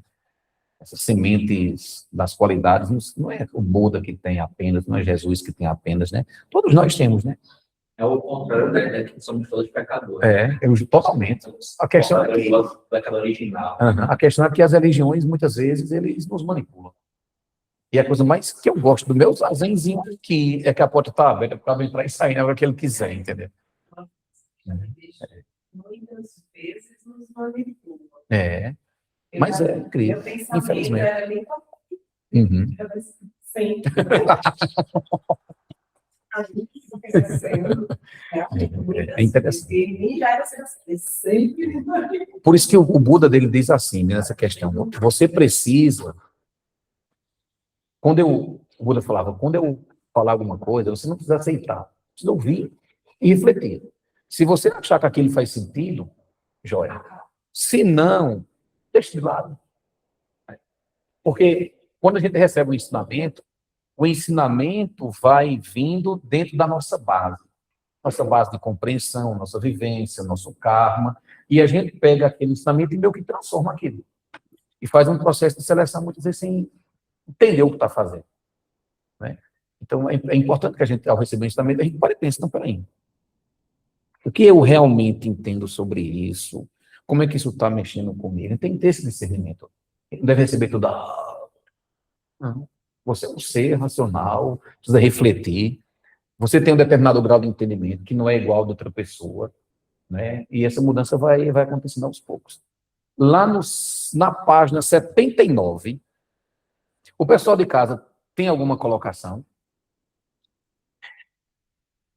Eu prometo a vocês que depois eu vou comprar mais uma câmera para colocar aqui no zazinho, para quando o pessoal ficar falando, vocês verem quem está falando, certo? Eu prometo, vai ser a segunda aquisição.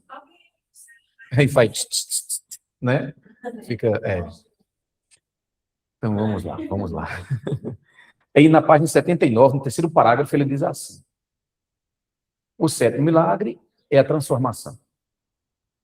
Quando praticamos a atenção correta, entramos em contato com os elementos saudáveis e revigorantes da vida e começamos a transformar o nosso próprio sofrimento e o sofrimento do mundo. Isso já vale a aula toda também. Quando eu melhoro, eu transformo o meu sofrimento e também transformo o sofrimento do mundo. Né? Dando um pulo aí. Aí ele coloca. Quando iniciamos a prática, a energia do nosso hábito ainda é mais forte do que a nossa atenção. Por isso, não esperamos parar de fumar do dia para a noite. Só precisamos saber que estamos fumando quando estivermos fumando. Mais embaixo ele diz: isso não é fácil, mas a prática da atenção plena nos ajuda a ver claramente o desejo e os efeitos. Eventualmente encontraremos um jeito de parar. A sanga é importante, a comunidade de praticantes é importante. Um homem que veio para um village, que é o templo que ele estava na França, e estava tentando há anos parar de fumar, mas não conseguia. Em Plum Village, ele passou o seu primeiro dia sem fumar, pois a energia do grupo era muito forte. Ninguém está fumando aqui. Gente, isso é um outro... Quando a gente está numa comunidade, existe uma inteligência que tem ali. Outra forma de ver, outra forma de operar, outra forma de sentir o mundo. Isso é uma das forças da comunidade.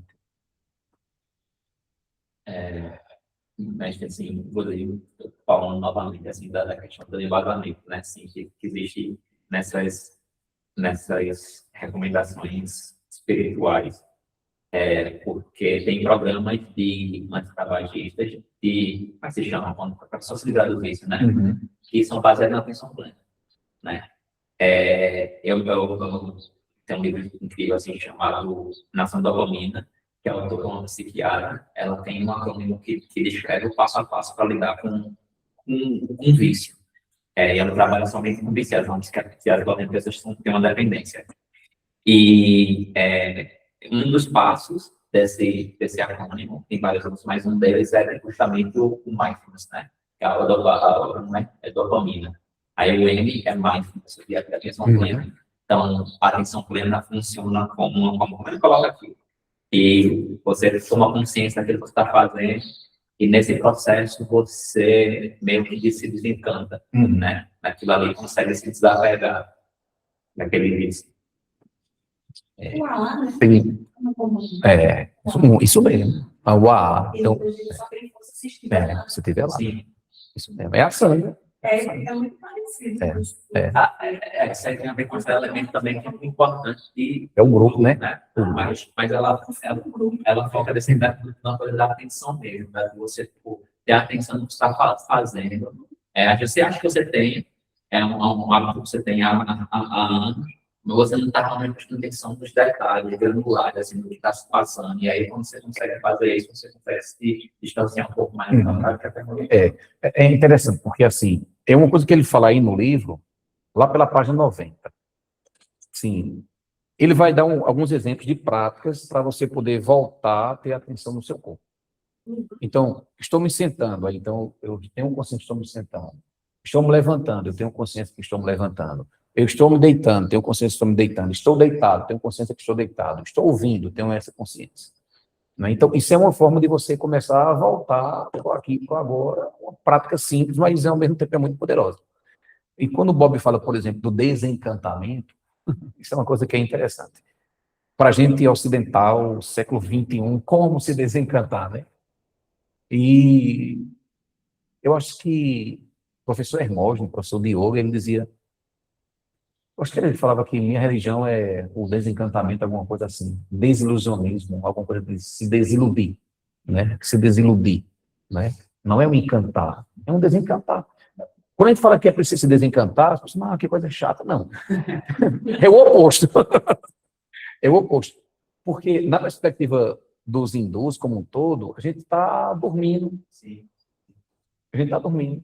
Então, esse sonho que a gente está tendo não tem um real encantamento. O real encantamento é quando a gente acorda.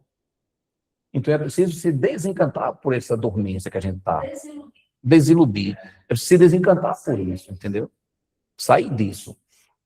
Porque quando esse véu cai, a gente começa a dizer, nossa, Que coisa maravilhosa é estar vivo. Como vocês são bonitos, como vocês são especiais, como vocês são importantes. É muito interessante. Eu estava quarta-feira na escola e procuro ser sempre verdadeiro. Quando eu gosto, eu gosto. Quando eu não gosto, não tem afago comigo. Não tem afago.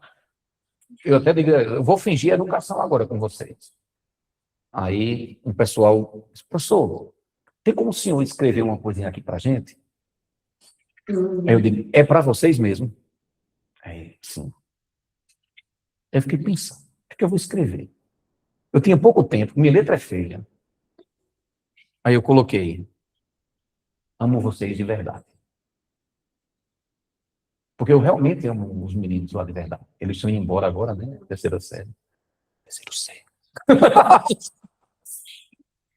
Pois é, entendeu?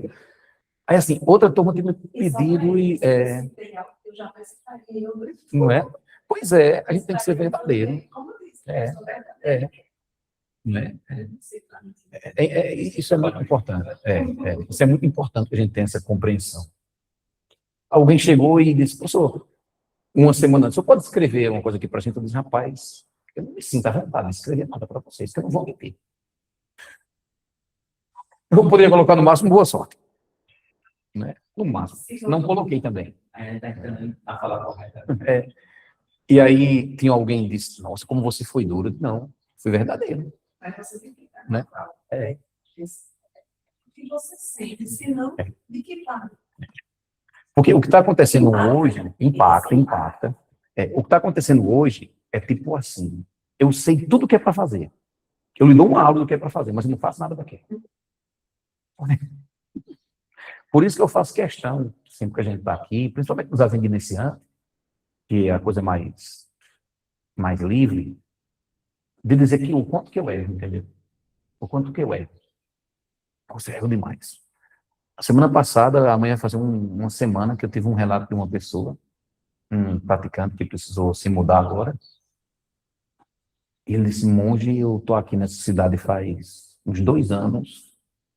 Eu saía pouco, que eu era dedicado ao trabalho, mas no dia do retiro, que estava lá fora chovendo, e a gente teve que entrar aqui para baixo da capela, e vocês ofereceram uma sopa, eu me senti como se estivesse em casa. Me senti como se estivesse em casa. Nesses anos, são das coisas mais fortes que eu vi, porque é uma coisa tão simples, era uma sopa, era uma chuva, que mudou a condição que a gente estava ali embaixo, e a gente foi tomar uma sopa aqui na capela. Mas foi de uma simplicidade tão grande que aquilo tocou a pessoa. Tocou a pessoa. Então a gente precisa realmente... Aí tem um problema que ele toca aqui no texto, é que a gente tem dificuldade de ter contato direto com a realidade. Isso é muito triste, né? A gente tem dificuldade em ver a realidade. A gente está preso no nosso mundo interno. Eu estou preso na minha raiva, no meu ciúme, na minha angústia, nas minhas memórias, na minha ansiedade. Eu estou preso. E é desencantar dessa prisão aqui. O desencanto é dessa prisão aqui. Né? Porque eu estou aqui, com o meu mundo interno, projetando tudo lá fora. Aí nós não vemos os fatos como os fatos são. O que é que a gente vê? Eu não vou entrar muito em detalhe, porque a gente já falou disso em aulas anteriores, né? Mas o que é que a gente vê? A gente vê a nossa memória, a gente vê o nosso medo, a gente vê o nosso desejo, a gente vê o nosso hábito, a gente vê a nossa expectativa. Dificilmente a gente vê as coisas como as coisas são. Aí uma pergunta aqui. O que é preciso para ver as coisas como as coisas são? Não é? Era a próxima pergunta, né? Como, né? Sem as lentes Isso do mesmo. nosso mundo, do nosso mundo interno. Do nosso mundo Como interno. fez? Pessoal de casa, tudo bem? Vamos lá. Primeira coisa, a gente precisa diminuir essa onda mental enlouquecida que tem na cabeça da gente, sabe? No cérebro da gente, na mente da gente. As nossas ondas mentais estão... A gente não tem consciência disso. A gente está vendo a nossa base e está projetando tudo isso no mundo lá fora. Para a gente ver as coisas como as coisas são, é preciso reconhecer a impermanência.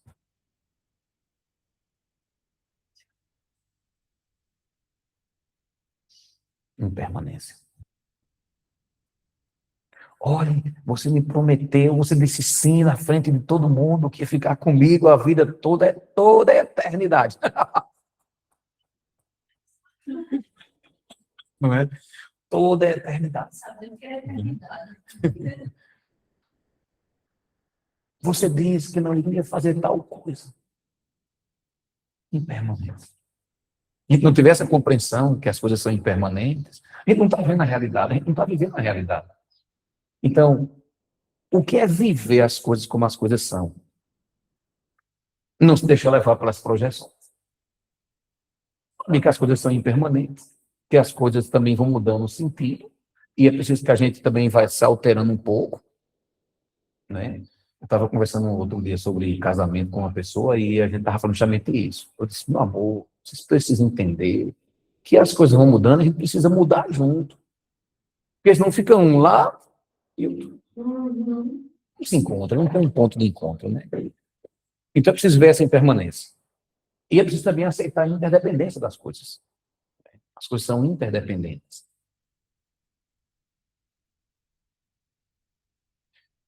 E o principal, talvez, é não transformar os pensamentos em verdades absolutas, né? É o que a gente faz. A gente pega o nosso pensamento. Eita.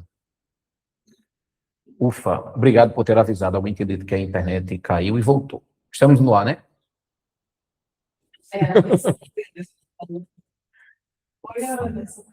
Obrigado aí. Então, assim, a gente transforma o nosso pensamento em verdade absoluta. É assim. Quando eu digo isso, o que tem por trás? É porque, assim, a minha realidade, a minha, não é diferente da forma que eu projeto. Aí o que é que o Buda fala? Meu amor, a realidade é marcada pela impermanência, interdependência. A sua percepção forma a sua realidade. Então é preciso ter a compreensão correta. A gente está estudando. A gente vai acertar sempre? Não. A gente vai errar 10, depois erra 9, 8, 7, 6, 5, 4, 3, 2, 1, e chegou a hora que a gente não vai errar mais. Porque a gente já está tendo uma firmeza, né? Está num lugar mais de percepção e ação correta. Tá certo, Ana. Eu acho que a sua internet caiu, ela colocou ali. Mas acho que ela já está de volta.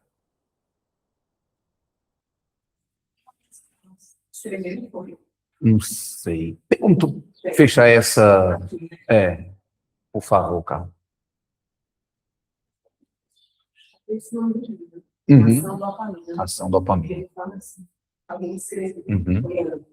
Na verdade.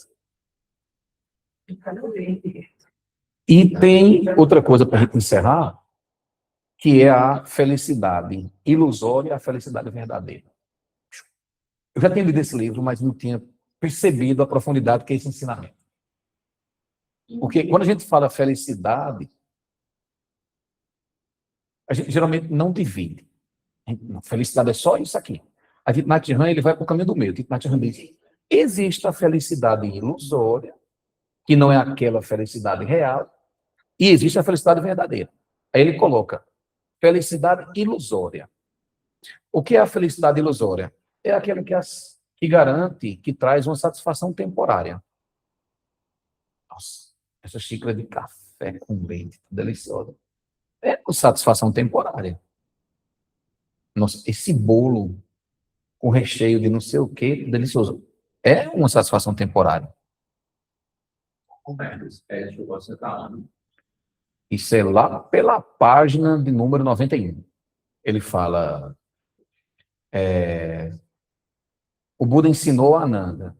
Aí ele diz, a felicidade pode ser verdadeira ou pode ser ilusória. Né? Na página 91, no terceiro parágrafo. Então, a felicidade ilusória, ela nos traz um prazer temporário. O que é que está acontecendo quando a gente fala dos cliques, quando a gente fala de postar, quando a gente fala de redes sociais? É o prazer temporário.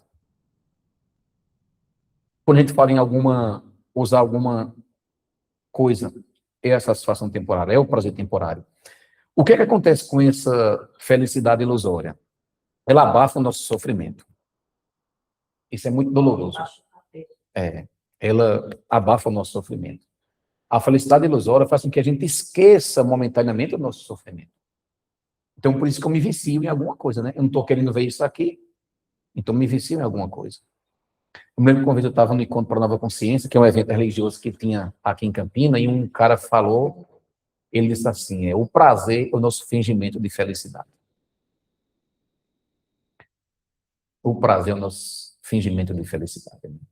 O prazer temporário, né? Essas coisas temporárias, é o nosso fingimento. E tem a felicidade verdadeira, que ele coloca aí, né? João Beck falava em contentamento.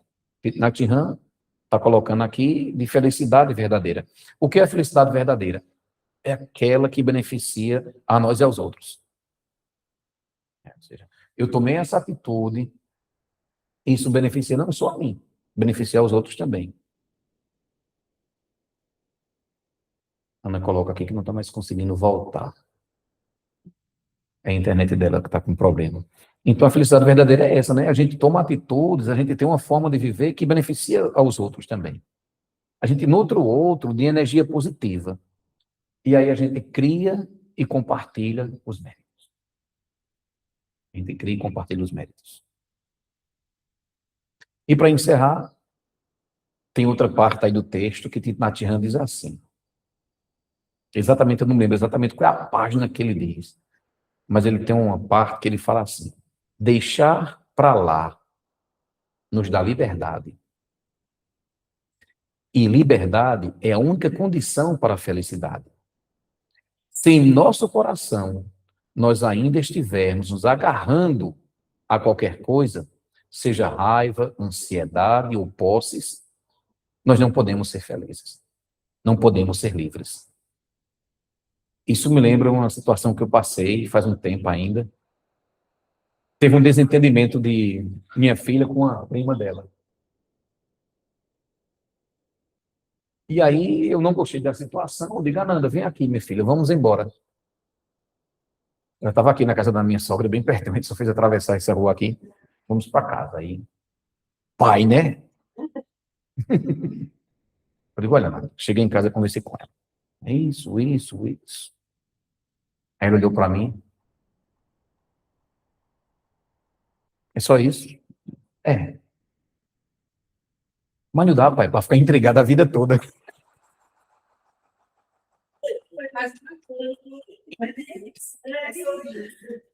Ai, tá bom.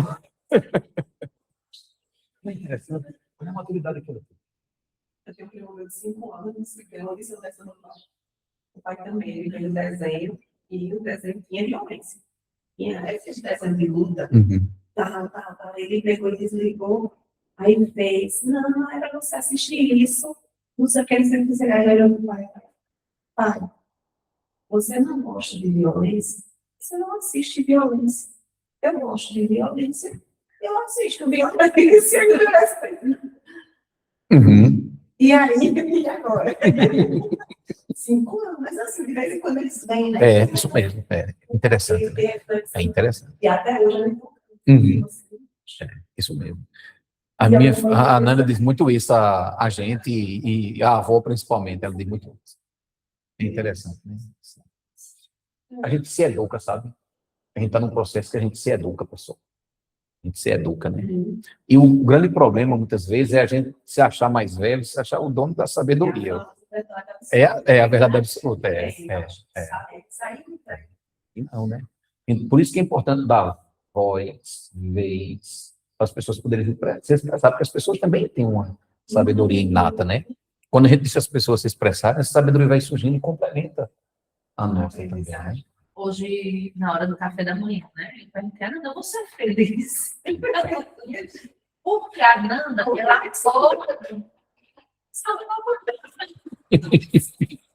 ela acorda fechada na dela, séria. A gente fala, ela, sim, não. Aí eu olhei assim, feliz. Eu disse, sou feliz. O problema é que a gente só se encontra no café da manhã. No café da manhã eu estou assim. Ela teve a compreensão, né? De dizer, eu tô assim nessa hora. Eu não consigo. Eu já acordo no bom dia. Tem gente que precisa de um tempo para tirar. Eu aprendi, mas assim, a gente acaba machucando os outros por ser assim também. Aí eu me a atenção dele e descobri que eu sou assim. Se eu acordar e for ter contato com a pessoa, porque eu fico assim, eu preciso de um tempo para mim, para depois. Aí o que eu fiz? Eu acordo 1 hora antes de ter contato com qualquer pessoa. Eu me permito entrar, acordei, não vai não, eu gosto disso, chave. Aí eu passo no momento, eu tive esse momento que eu não quero conversar, eu quero só acordar. E quando eu paro Já vai? Isso mesmo. Eu digo assim, me dê 5 minutos. Me dê 5 minutos. Eu me emocionalmente, bem, né? Porque é um momento que as ondas, certo? Elas estão baixas, aí você tem que comandar os comandos para o seu cérebro. Ciência para não trabalhar. Eu tenho aí minhas frequências, meus comandos mentais. Aí eu digo, pronto, agora estou cobrindo o público. Não, eu chego na sala de aula e me falo, professora, alguma coisa desse jeito. Eu só me permito chegar. Sim, bom. Isso terminou o estudo desse capítulo? O que a gente teria mais aí umas 1, 2, 3, 4. Porque ele fala aí dos reinos ilusórios, de alguns reinos. Será que minha medição está diferente? Porque aqui tem, depois da parte dos 7 milagres, né? Sim. Tem a parte aqui, das práticas. Sim, é porque ele vai falar de umas práticas também. Só da parte da açúcar. Sim, isso. Então, isso mesmo. Isso mesmo.